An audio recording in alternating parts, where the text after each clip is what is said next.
नमस्कार, आदाब, सत श्री अकाल, वेलकम, सुस्वागतम है आप सभी छात्रों का डियर लर्नर्स की इस प्यारी सी क्लास में।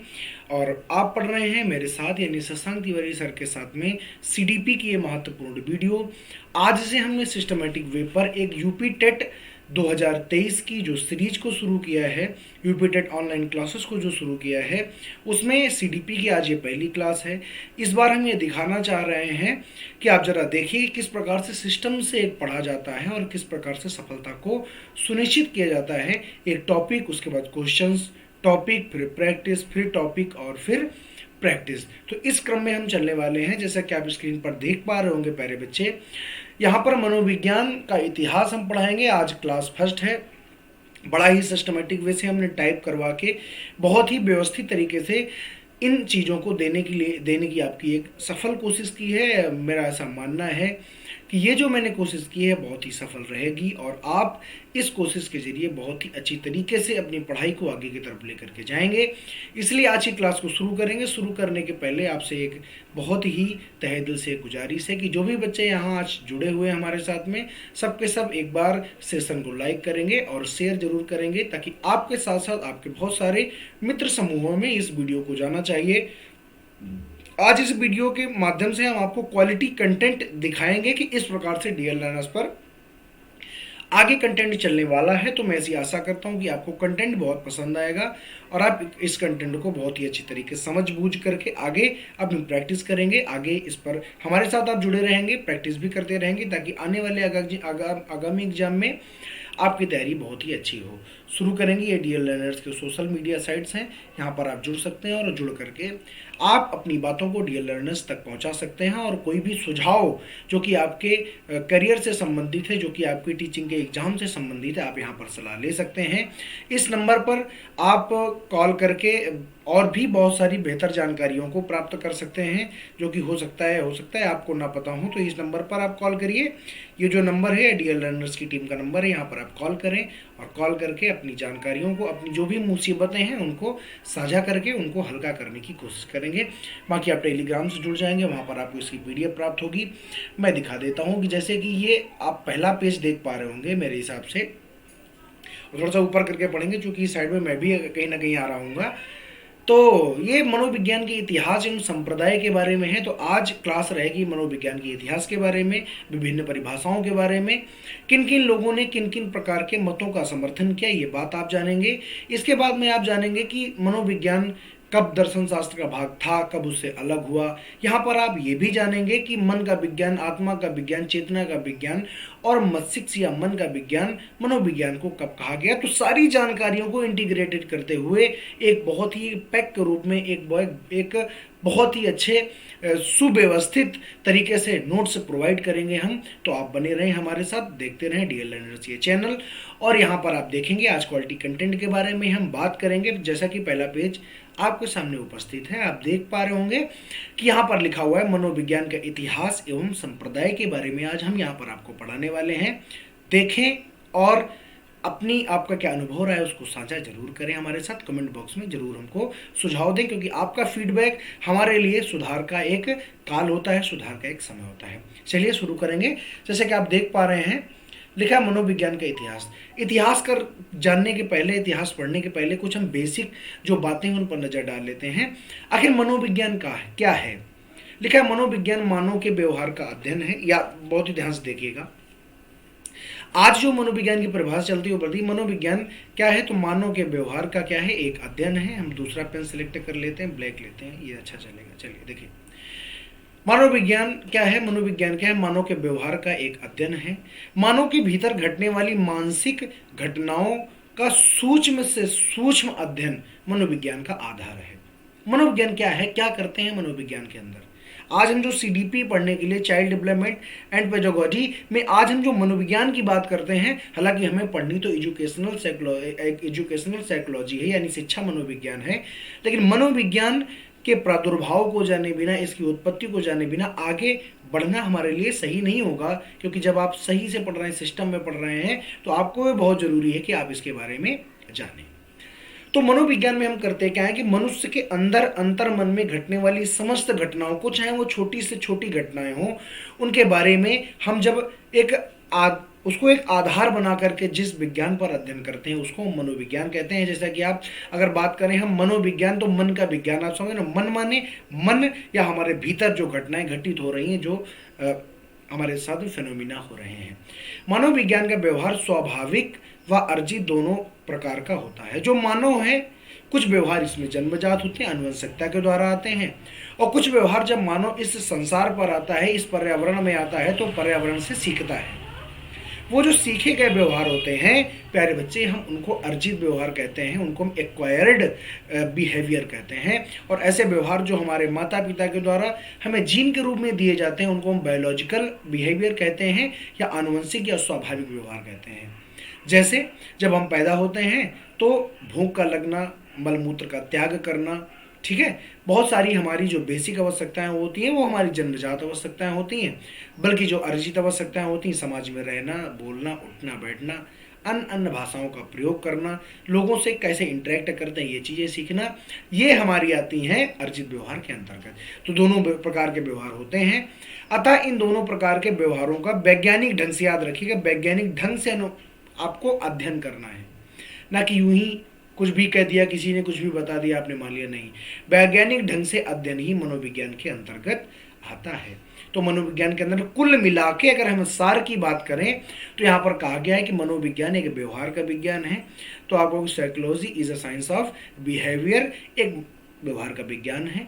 और इसमें इसके अंतर्गत अध्ययन क्या किया जाता है, तो मानव के व्यवहार, चाहे वो जन्मजात हो और चाहे वो समाज के द्वारा वो परिवेश के द्वारा उसने अर्जित किए हों, चाहे वो बायोलॉजिकल हों और चाहे वो एक्वायर्ड हों, दोनों प्रकार के व्यवहारों का वैज्ञानिक तरीके से जब हम अध्ययन करते हैं तो उसी को हम मनोविज्ञान कहते हैं, या मनोविज्ञान के अंतर्गत ऐसी चीजें आती हैं। ठीक है, अब अगर हम बात करते हैं मनोविज्ञान के इतिहास की, मनोविज्ञान की अगर हम इतिहास की बात करें, इतिहास तो एक बड़ा लंबा इतिहास रहा है, इसकी हम बात करने की कोशिश करेंगे। अगर हम बात करें 16वीं शताब्दी के पहले की, बहुत ध्यान से सुनना, एक कहानी के तौर पर मैं कैसे इसको प्रदर्शित कर रहा हूँ। अगर 16वीं शताब्दी के पहले की बात करें तो मनोविज्ञान का जो मनोविज्ञान जो था उसको हमारे दर्शन शास्त्र का यानी फिलॉसफी का एक अंग माना जाता था। अच्छा, फिलॉसफी के अंतर्गत आत्मा और परमात्मा की बातें की जाती थी, आत्मा कैसे परमात्मा में मिल जाती है, आत्मा परमात्मा का अंश होता है, आदि आदि बातें दर्शन शास्त्र के अंतर्गत होती थी। तो मनोविज्ञान अगर कहा जाए कि मनोविज्ञान का पितामह कौन है, अभी नीचे आप देखेंगे भाई, पितामह वही होता है जैसे हमारे पिताजी कौन है, जिनसे हम पैदा हुए हैं, जिन्होंने हमको इस संसार में अवतरित किया, जिन्होंने इस संसार में उत्पन्न किया, हमारे माता या पिता हुए। तो पिता कौन है, जिसके अस्तित्व से हमारा अस्तित्व है, वो हमारा पिता है। ऐसे अगर कहा जाए, बताइए मनोविज्ञान का पिता कौन है, तो आप कहोगे दर्शन शास्त्र। क्यों? क्योंकि दर्शन शास्त्र का एक भाग ही, एक अंग के रूप में शताब्दियों पूर्व मनोविज्ञान, देखो लिखा भी है मैंने, हर एक छोटे से छोटे पॉइंट को यहाँ पर आपकी सुविधा के लिए कोटेड करने की कोशिश की है। आई होप आपको ये प्रयास बहुत ही अच्छा लगेगा। शताब्दियों पूर्व मनोविज्ञान को दर्शन शास्त्र के एक अंग के रूप में जाना जाता था। यानी अगर कहा जाए कि मनोविज्ञान का फादर कौन है, अगर कहा जाए कि फादर ऑफ साइकोलॉजी, अगर कहा जाए फादर ऑफ साइकोलॉजी कौन है, फादर ऑफ साइकोलॉजी कौन है, तो आप कहोगे फिलॉसफी यानी दर्शन शास्त्र है। ठीक, फिर क्या होता है आगे देखिए, आगे लिखा हुआ है कि 16वीं शताब्दी से पूर्व मनोविज्ञान के अंतर्गत आत्मा एवं परमात्मा संबंधों की व्याख्या की चर्चा होती थी। मैंने कहा कि 16वीं शताब्दी के पहले, जब 16वीं शताब्दी आई तब पहली बार मनोविज्ञान को अलग किया गया। ठीक, उसके पहले तक इसको एक, चूंकि मनोविज्ञान को दर्शन शास्त्र का एक भाग माना जाता था, और फिलॉसफी के अंतर्गत मैंने अभी भी बताया कि आत्मा एवं परमात्मा के संबंधों की चर्चा होती थी। उसी प्रकार चूंकि मनोविज्ञान उसका एक अंग रहा है, इसलिए 16वीं शताब्दी से पूर्व मनोविज्ञान के अंतर्गत आत्मा एवं परमात्मा के संबंधों की चर्चा की जाती थी। बड़ी आम सी बात है भाई, जिससे हम उत्पन्न हुए हैं। जैसे हिंदी भाषा है, हिंदी भाषा का प्रादुर्भाव संस्कृत भाषा से हुआ है, तो बताइए क्या हिंदी भाषा में संस्कृत भाषा के शब्दों का बाहुल्य नहीं होगा, या कुछ न कुछ तो होगा ना? आप कहेंगे बिल्कुल ठीक बात है, ऐसे यहां पर भी हुआ। ठीक, अब हम बात करते हैं साइकोलॉजी शब्द की। ये जो साइकोलॉजी शब्द है ये कहाँ का है, कि लैटिन भाषा का शब्द है। कई बार लोग कह देते हैं कि ये ग्रीक भाषा का शब्द है, तो ग्रीक और लैटिन में कंफ्यूज मत होइएगा, क्योंकि जो साइकोलॉजी है वो लैटिन भाषा के दो शब्दों से मिलकर के बना है। एक तो है साइकी और दूसरा लोगोस। तो जब ये साइकोलॉजी शब्द लैटिन भाषा के दो शब्दों से मिलकर के बना है, तो जिनसे मिलकर बनेगा ये भी तो उसी भाषा का होगा। तो इसलिए ग्रीक शब्द को मैं तो खारिज किया करता हूं, लेकिन लोग इसको सही करते हैं। आपके दिमाग क्या कहता है? अगर आप मुझसे पूछेंगे तो मैं तो यही कहूंगा कि ये एक लैटिन भाषा का शब्द है, जहां की जैसा कि मैंने यहां पर कोटेड किया हुआ है। ठीक है, क्यों? क्योंकि हर एक किताब यही कहेगी कि साइकोलॉजी दो लैटिन भाषा के दो शब्दों से मिलकर बना है। एक का नाम होता है साइकी और दूसरे का नाम होता है लोगोस। अगर हम साइकी की बात करें तो साइकी का मतलब होता है आत्मा और लोगोस का मतलब होता है अध्ययन या विज्ञान। तो अगर हम इसके शाब्दिक अर्थ की बात करें तो क्या आप ये नहीं कहोगे कि मनोविज्ञान का शाब्दिक अर्थ होता है आत्मा का अध्ययन या आत्मा का विज्ञान? ये बात तो कहेंगे, आप कहेंगे बिल्कुल ठीक बात है। याद रखिएगा कि लैटिन भाषा के दो शब्दों से मिलकर हुआ है। पहले का नाम है साइकी और दूसरा का नाम है लोगोस। साइकी का मतलब होता है आत्मा और लोगोस का मतलब होता है उसका अध्ययन। बातों को समझते जाइएगा, हर एक बात, छोटी सी छोटी बात को यहाँ पर कोटेड किया गया है ताकि आपको बात बहुत अच्छी तरीके से समझ में आनी चाहिए। तो वही जैसा कि मैंने अभी अभी बताया कि साइकी और लोगोस नामक दो शब्दों से इसका प्रादुर्भाव हुआ है। इसीलिए हम मनोविज्ञान का शाब्दिक अर्थ क्या होता है? आत्मा का विज्ञान, या आओ आप लिख करके कह सकते हैं कि आत्मा का अध्ययन। आत्मा का अध्ययन कहा जाता है। किसको? आप कहोगे आत्मा, इसको मनोविज्ञान को आत्मा का अध्ययन भी हम कहा करते हैं। आई होप आपको बात समझ में आई होगी। बात अगर करते हैं 1912 की, तो ये जो 1912 है, 1912 में मनोविज्ञान को दर्शन शास्त्र से अलग किया गया। आपसे पूछा जाए कि बताइए कब ये ऑफिशियली घोषणा हुई कि दर्शन शास्त्र को मनोविज्ञान से अलग कर दिया गया? आप कहोगे 1912 में। 1912 में मनोविज्ञान को दर्शन शास्त्र से अलग करके इसका एक स्वतंत्र अस्तित्व बनाया गया। तो ये वाली डेट हमारे लिए बड़ी ही मोस्ट इंपॉर्टेंट हो जाती है कि दर्शन शास्त्र से मनोविज्ञान को कब अलग करके मनोविज्ञान एक स्वतंत्र रूप में एक सब्जेक्ट बना, स्वतंत्र रूप में एक प्रभाग बना या विभाग बना। तो आप कहोगे 1912 में। अगर बात किया जाए कि अब देखो मनोविज्ञान जो शब्द है, साइकोलॉजी जो शब्द है, सर्वप्रथम प्रयोग किसने किया था? तो एक हमारे साथ में थे रुडोल्फ, यहाँ पर थोड़ा गलत है, रुडोल्फ गोएकल, जिन्होंने 1590 ईस्वी, याद रखिए 1590, इसीलिए बार बार हम कहते हैं कि 16वीं शताब्दी के पहले 1590 में बात की गई थी किसकी? मनोविज्ञान ये जो शब्द था, साइकोलॉजी जो शब्द था, उसकी सर्वप्रथम उसका प्रयोग किसने किया? तो रुडोल्फ गोल्काय ने किया। और कब किया? आप कहोगे 1590 में किया। रुडोल्फ गोल्काय जो थे, जो रुडोल्फ गोल्काय किस पुस्तक में किया? तो आप कहोगे साइकोलॉजिया नामक पुस्तक थी, उसी में साइकोलॉजी, देखो मनोविज्ञान का तो प्रयोग किया ही नहीं गया होगा ना, क्योंकि रुडोल्फ, आपको लगता है कि यहाँ का होगा। मनोविज्ञान तो हम अपनी भाषा में कहते हैं, वैसे इसका नाम है साइकोलॉजी।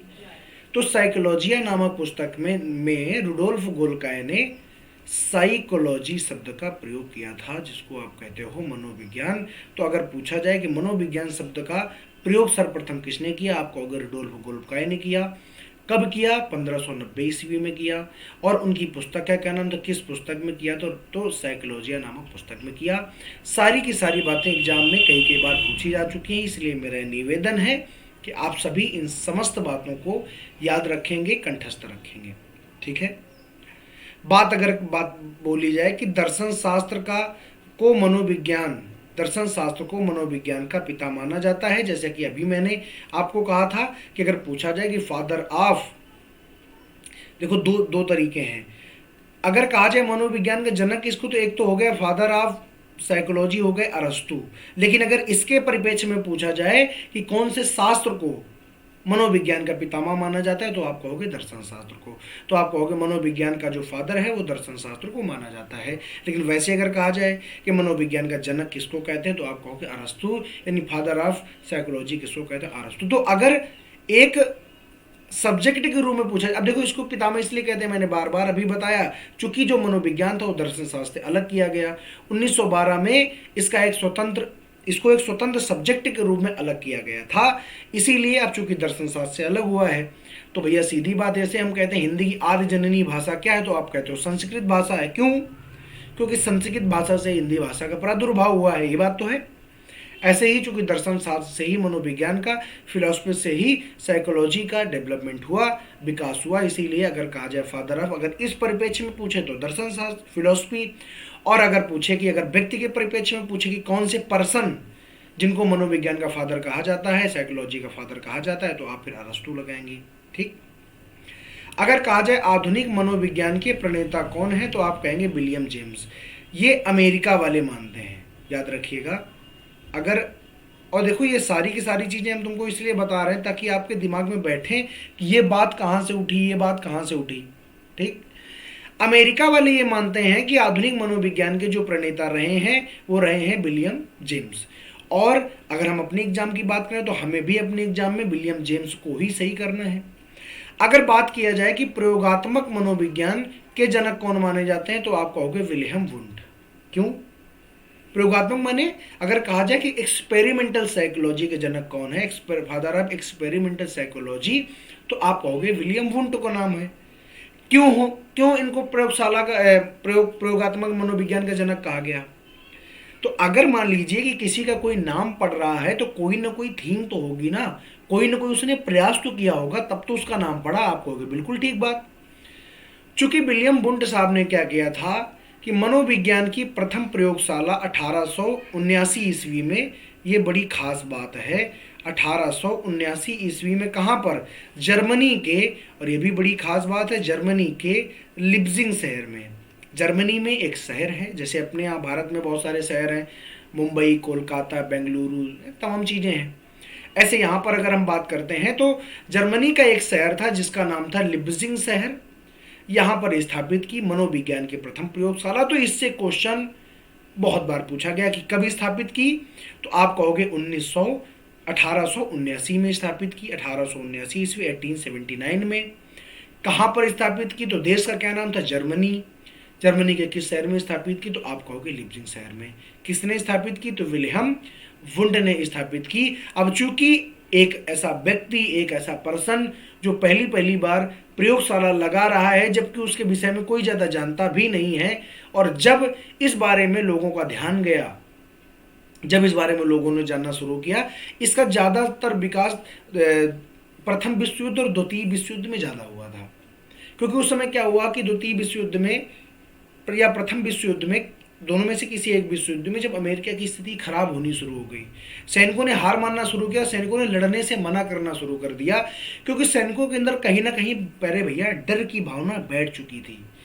तब ये हुआ कि अब इनकी काउंसलिंग की जाए। तो उस समय क्या हुआ था कि अमेरिका के सैनिकों की काउंसलिंग की जाती थी, उनको देश का मुद्दा बता करके उनको उकसाया जाता था, ताकि अगर सैनिक युद्ध नहीं करेंगे तो युद्ध हम कैसे जीतेंगे। भाई किसी देश की अगर सेना ही हथियार डाल दे, सैनिक कहे कि हमें लड़ना ही नहीं है, और सेना का भाग, सेना में कौन है, सैनिक, और सैनिक ही कह रहा है कि मुझे नहीं लड़ना है, अभी तो आप हार गए ना, अब तो कुछ बचा ही नहीं। इसलिए अमेरिका जब द्वितीय विश्व युद्ध में हारने लगा, तब अपने सैनिकों का उसने काउंसलिंग कराया। तो तब ये ज़्यादा बात गई थी, ज़्यादा सबसे ज़्यादा प्रकाश मनोविज्ञान में तभी गया जब अमेरिका ने अपने सैनिकों को काउंसिल करके, उनको क्या करके, उनका मनोविज्ञान का उपचार करके, उनका डर बाहर निकाल करके युद्ध के लिए प्रेरित किया। तब जो हमारे पास में साइकोलॉजी की बात ज़्यादा उठी थी। तो तब ये ध्यान दिया गया कि एक ऐसा व्यक्ति भी है जिसका नाम है विलियम वुंड, और उसने 1879 ईस्वी में जर्मनी के लिप्जिंग शहर में स्थापित की। इसलिए यही प्रयोगात्मक मनोविज्ञान के प्रथम कहलाए, या प्रयोगात्मक मनोविज्ञान के जनक कहलाए, विलियम वुंड। तो आई होप आपको इतनी बातें समझ में आई होंगी। मैंने यहाँ पर पढ़ाया कि मनोविज्ञान का शाब्दिक अर्थ क्या है, क्वेश्चन पूछा जाए। देखो यूपीटीटी में इन क्वेश्चन की भरमार होती है, इसलिए यहाँ पर मैंने आपको एक साथ ये चीज़ें देने की कोशिश की है सॉरी। तो आप इनको बहुत ही तवज्जो देंगे।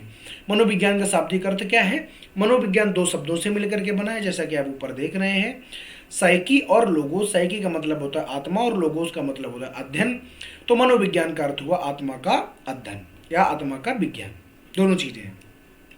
1912 में मनोविज्ञान को दर्शन शास्त्र से अलग किया गया। मनोविज्ञान को एक स्वतंत्र विषय के रूप में इंट्रोड्यूस किया गया 1912 में। मनोविज्ञान शब्द का या साइकोलॉजी शब्द का प्रयोग सर्वप्रथम रुडोल्फ गोलकॉय ने किया। कब किया? तो 1590 ईस्वी में किया। और किस पुस्तक में किया? तो आप कहोगे साइकोलॉजी या पुस्तक में किया। ठीक।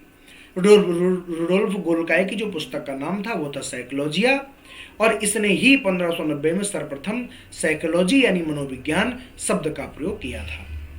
अगर पूछा जाए विषय के रूप में कि दर्शन शास्त्र का पिता किसको माना जाता है, सॉरी, मनोविज्ञान का पिता किसको माना जाता है, तो आप कहेंगे दर्शन शास्त्र को।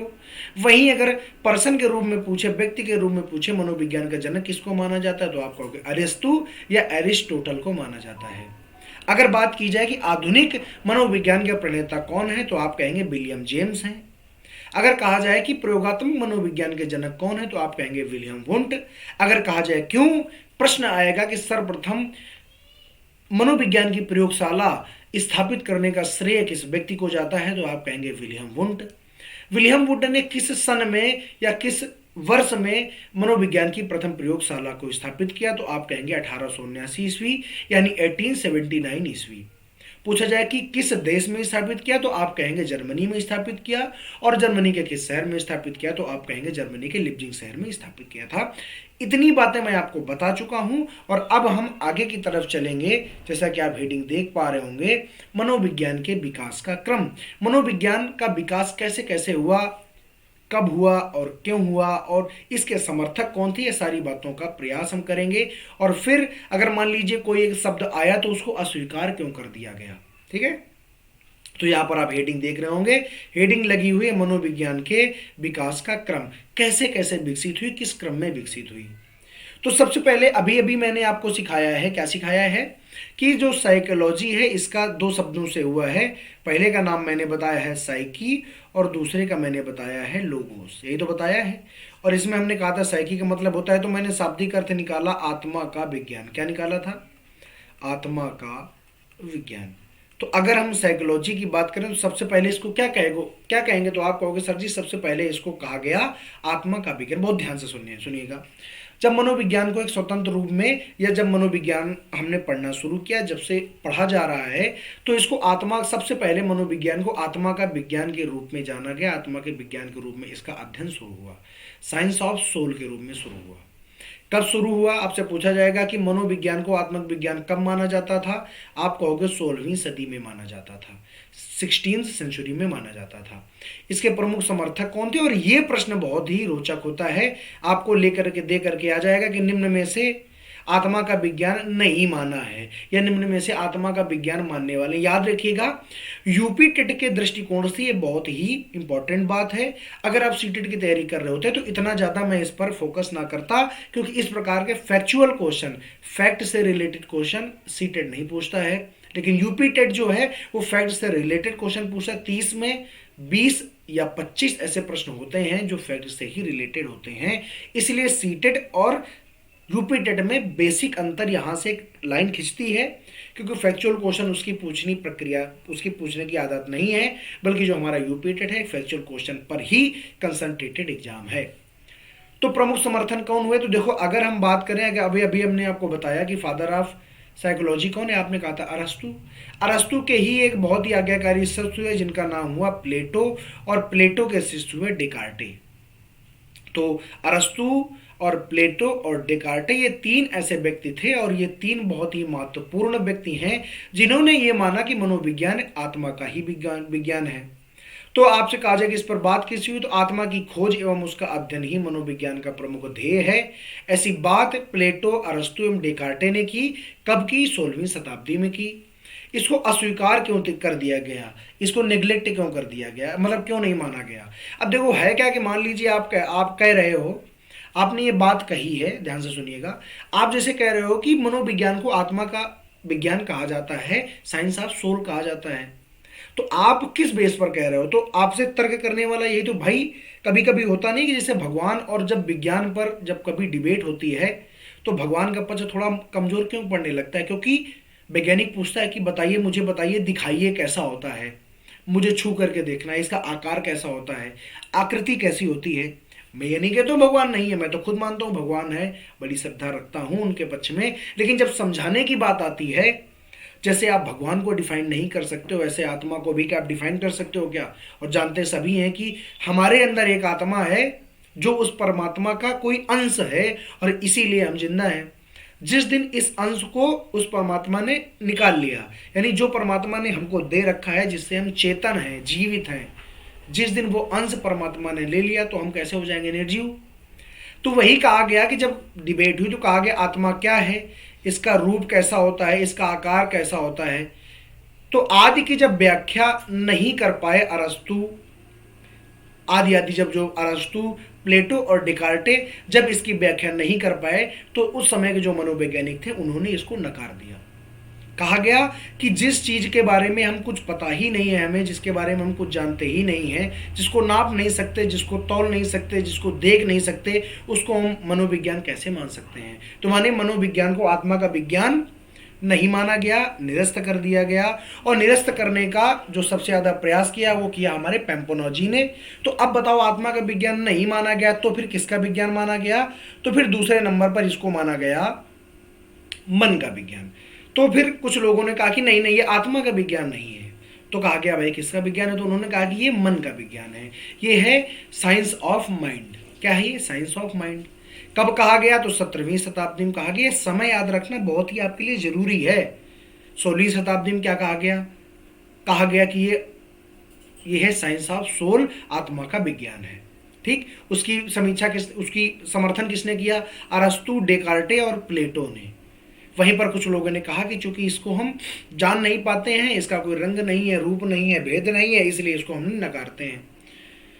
तो याद रखिएगा, उसको जो नकारने वाले प्रमुख मनोवैज्ञानिक थे उनका नाम था पेम्पोनाजी। पेम्पोनाजी ने पहली बार इसका कटाक्ष किया, इसकी आलोचना की और इसको अस्वीकार कर दिया गया। और अब दूसरे नंबर पे इन्होंने कहा कि नहीं, ये जो है ना मनोविज्ञान, दूसरा जो मत आया वो आया कि मनोविज्ञान मन और मस्तिष्क का विज्ञान है, माने साइंस ऑफ माइंड है। कब आया? 17वीं शताब्दी में आया।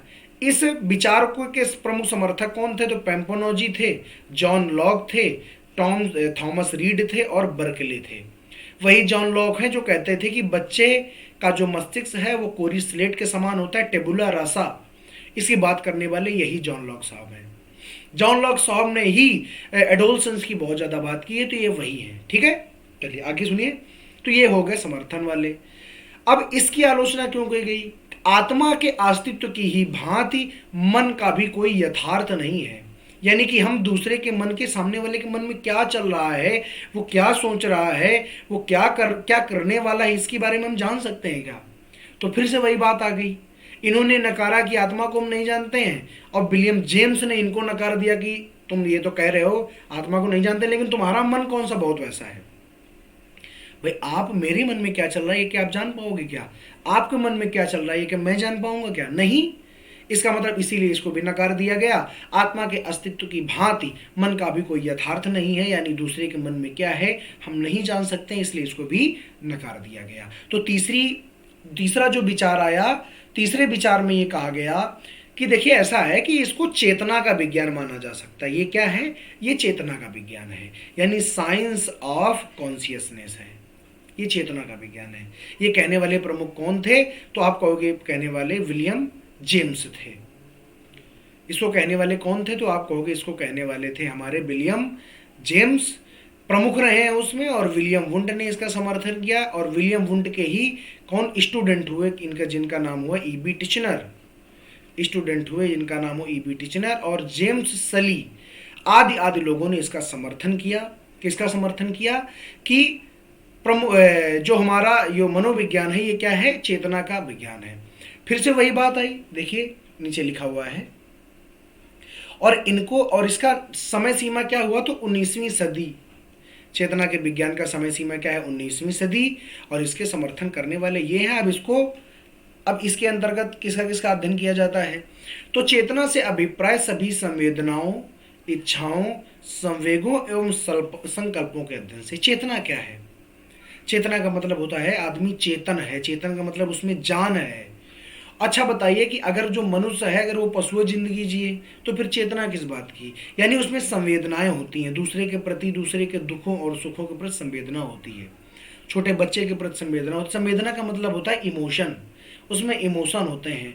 उसकी क्या होती है? कुछ ना कुछ इच्छाएं होती हैं, उसमें क्या है, महत्वाकांक्षा है, उसमें संवेग है। संवेग का मतलब उसको गुस्सा आता है, आदि आदि चीजें, और संकल्प भी उसमें होते हैं कि मुझे ये करना है, मुझे ये करना है, मुझे ये करना है, आदि का अध्ययन किया जाता है। तभी तो हम व्यक्ति को चेतन मानते हैं, नहीं तो आदमी मुर्दा हो जाएगा, आदमी मुर्दे के समान हो जाएगा, कोई रिएक्ट नहीं करेगा, फिर तो पशुवत हो जाएगा ना। तो इसीलिए कहा गया कि अब देखो इसके अंदर ये सारी, अच्छा बताइए, संवेदनाओं को क्या आप दूर से पढ़ सकते हैं क्या? नहीं। क्या आप इच्छाओं को दूर से, किसी की इच्छाओं को जान सकते हैं? नहीं। संवेगों को जान सकते हैं? नहीं।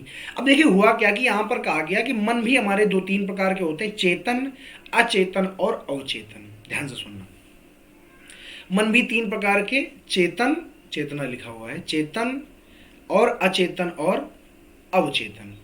तो अगर हम चेतन की मन की बात करें, जिससे हम तुम पढ़ते हैं, लिखते हैं, ये सारी चीजें करते हैं, वो चूंकि चेतना शब्द का के अर्थ में जो चेतना शब्द रहा, इसके अर्थ, जो इसका अर्थ है, इसके संबंध में एक मत नहीं हुए। बहुत सारे जो मनोवैज्ञानिक थे वो एक मत ना हो पाए, सबको ये बात पसंद नहीं आई, क्योंकि उनके सामने एक ये दुविधा आ गई ना कि एक तो होता है चेतन मन और दूसरा होता है अचेतन। और तब तक ये बात आ चुकी थी कि जो चेतन मन होता है वो पूरे मन का 1/10 हिस्सा होता है, और ये होता है 9/10 हिस्सा। तो अचेतन माने, तो बताओ चेतन जब 1/10 है तो इसको हम कैसे मान सकते हैं मनोविज्ञान? इसका वेटेज ज्यादा है तो ये मानना चाहिए ना, इसको नहीं मान सकते हैं ना। तो इस बात पर तर्क दिया गया कि जो चेतना है, वो जो चेतन मन होता है वो 1/10 भाग है, बाकी अचेतन का भाग होता है, इसलिए इसकी भी निंदा कर दी गई, इसलिए इसको भी अस्वीकार कर दिया गया। आखिर में जो हमारा मत आया उसका नाम हुआ व्यवहार का विज्ञान, यानी साइंस ऑफ बिहेवियर। ये जो विज्ञान था ये आया हमारा 20वीं सदी में, और ये आज तक लागू भी है। इसकी एक बड़ी विशेषता है, यहां पर हम लिख भी लेते कि आज तक लागू। आज भी हम जो मनोविज्ञान, इसको व्यवहार के विज्ञान के बारे में ही पढ़ रहे हैं। जैसे जब बच्चे मेंटली डिस्टर्ब होते हैं तो उनकी काउंसलिंग के लिए ले जाया जाता है, तो डॉक्टर उनसे यही प्रश्न करता है कि आप कहाँ, क्या खाया आपने, आप कहाँ कहाँ गए हैं, किस किस कैसे कैसे आपके दोस्त हैं, उनसे बातचीत कैसी होती है, सारा उसके व्यवहार के बारे में, उसके डेली रूटीन के बारे में। वो रूटीन क्या है? व्यवहार ही तो है जो सुबह से शाम तक हम करते हैं, किसी से बातचीत करना, अपना काम करना, पढ़ना लिखना, उठना बैठना, खाना पीना, जो भी हम करते हैं सब की सब क्रियाएं हमारा व्यवहार ही हैं, हमारा बिहेवियर ही होती हैं। तो 20वीं सदी में आया व्यवहार का विज्ञान, और ये आज तक भी चल रहा है। 20वीं सदी में आया था। प्रमुख समर्थक कौन है? वाटसन है, जेबी वाटसन। और ये जो व्यवहार का विज्ञान था, इसके कौन थे? इसके प्रणेता थे या इसके प्रवर्तक रहे हैं, ठीक, वाटसन।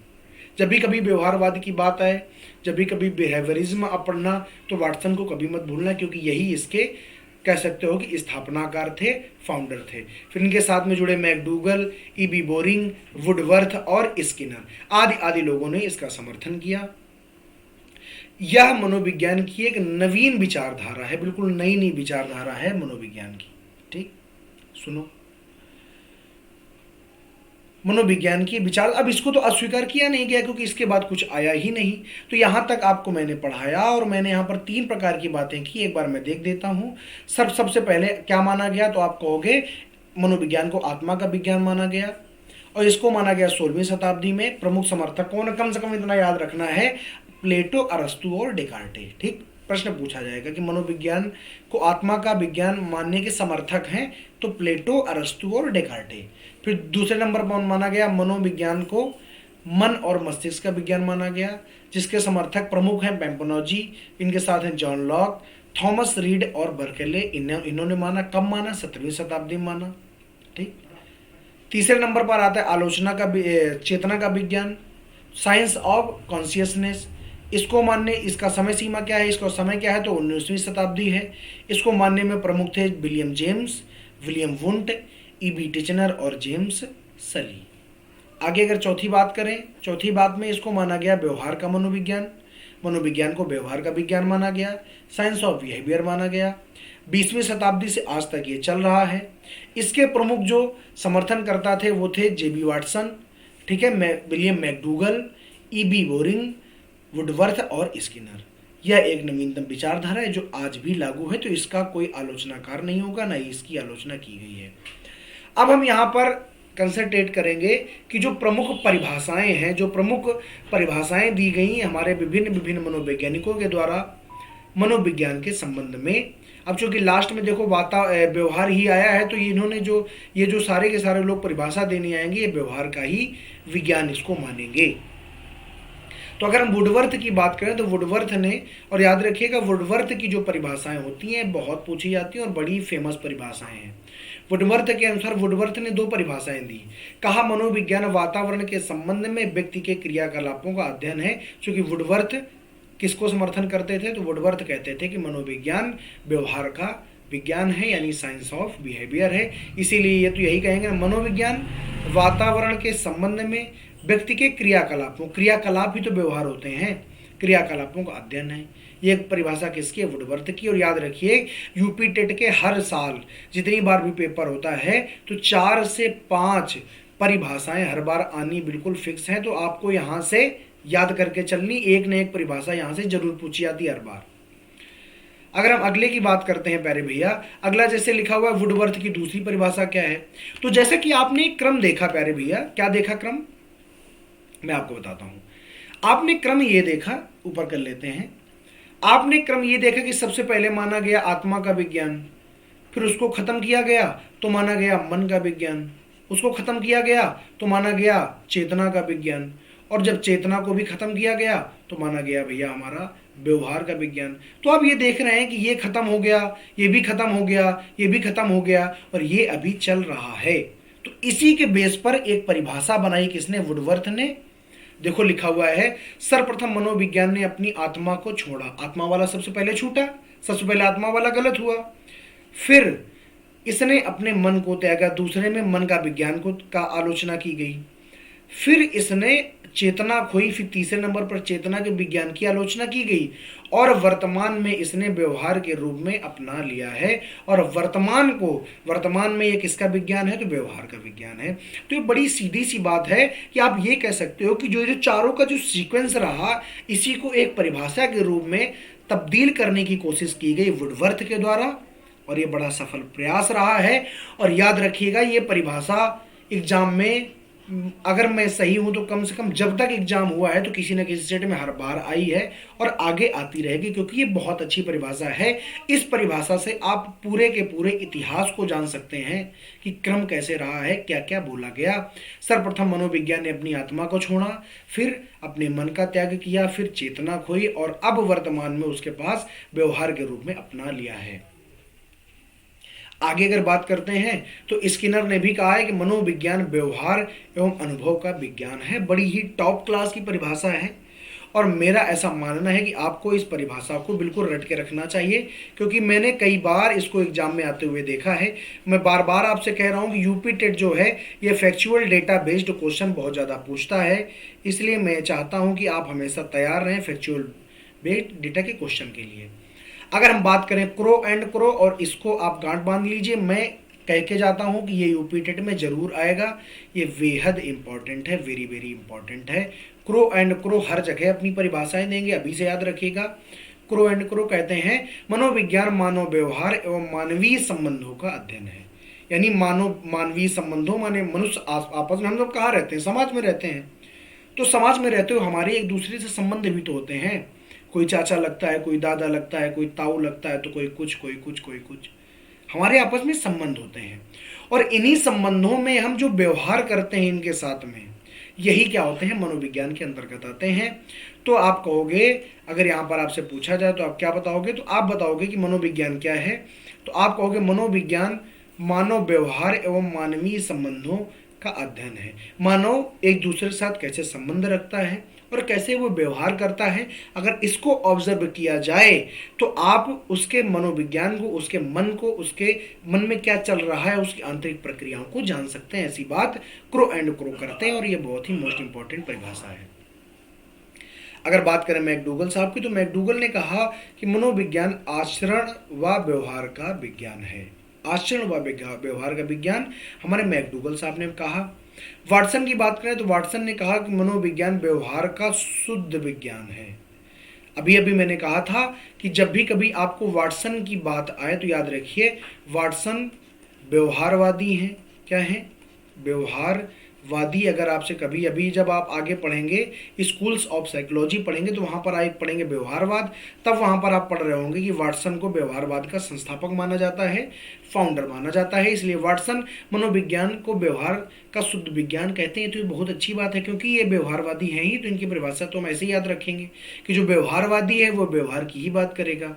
और बेरिंग, लेकफील्ड व विल्ड के अनुसार क्या कहा गया कि मनोविज्ञान मानव प्रकृति का अध्ययन है, माने मानव जैसी प्रकृति रखता है, जैसी उसकी क्या होती है, प्रकृति होती है, उसी का अध्ययन क्या है, तो आप कहोगे उसी का अध्ययन क्या है, मनोविज्ञान होता है।